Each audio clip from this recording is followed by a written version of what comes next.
The content you are about to watch is meant to be a fun, healing experience for adults. Hello, sweet potatoes. It's me, Blueberry Muffin. Welcome to my channel.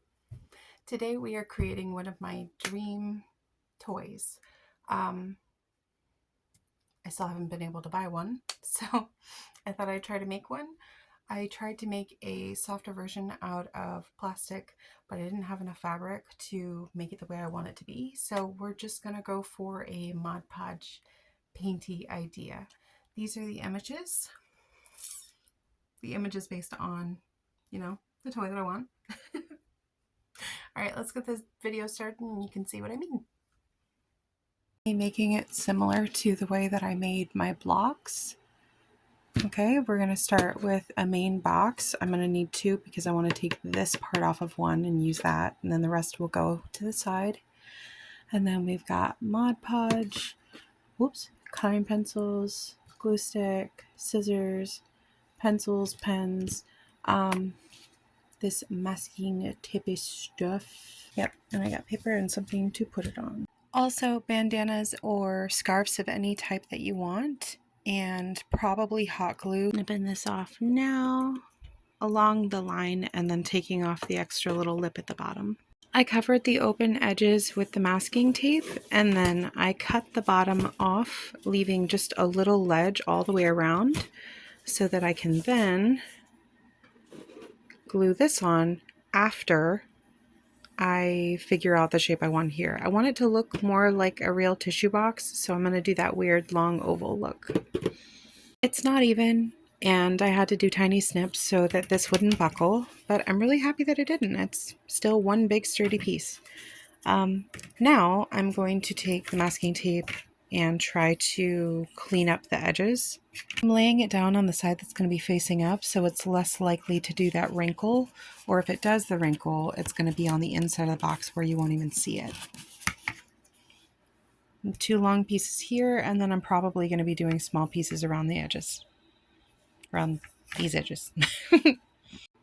Alright, so I'm going to trace the outside of the box on the bottom so I know where everything sits. And I cut out the shape. I'm going to see if I can line this up properly and then trace around it. Yeah, and then I'll cut it out. And then I can just glue it on.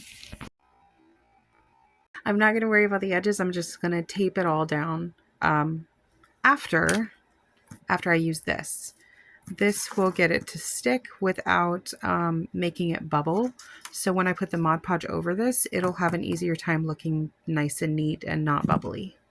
Everything is kind of an experimentation right now, so I wanted to see how it would turn out if the tape is actually on the edge, and then how it'll turn out if the tape is underneath and then I glue the paper on top. It looks neater. It looks really, really nice and neat, but I don't know if it's still going to bubble under the Mod Podge. I don't remember. So last time I didn't use tape. I used strips of paper and put them over the edges to get it neat. But then when everything was done, you would see the really weird edges of the tape through the paint. I expect that'll probably happen like here, but I think everywhere else it might look really neat. You just might. Also, the white paper helps block all the under stuff. It makes it easier for the paint to cover it without having to paint multiple layers, because I find that very tedious and very annoying. Normally, I would paint the box and then put like an already drawn out picture on top. I would use this to glue down the picture onto the dry painted surface. And then after that's on there and it's completely stuck itself, like it needs to be dry for a little bit, so wait 10 minutes. And then I would do the Mod Podge cover that would go over the entire block, so the whole thing would be finished by then. This time though, I'm thinking about just painting it because the style I'm looking for, these are the inspirational pictures. Doot, doot, doot. Woodja. Those pictures are completely painted. It doesn't really have any outlines like I normally do for my artwork, and I was thinking that I could try that on this time. So I won't be drawing anything on paper and then sticking it on. I'll just be painting right away, let it dry, go to the other sides, finish them, and then the whole thing will get Mod Podge. So I guess I will see you in the reveal.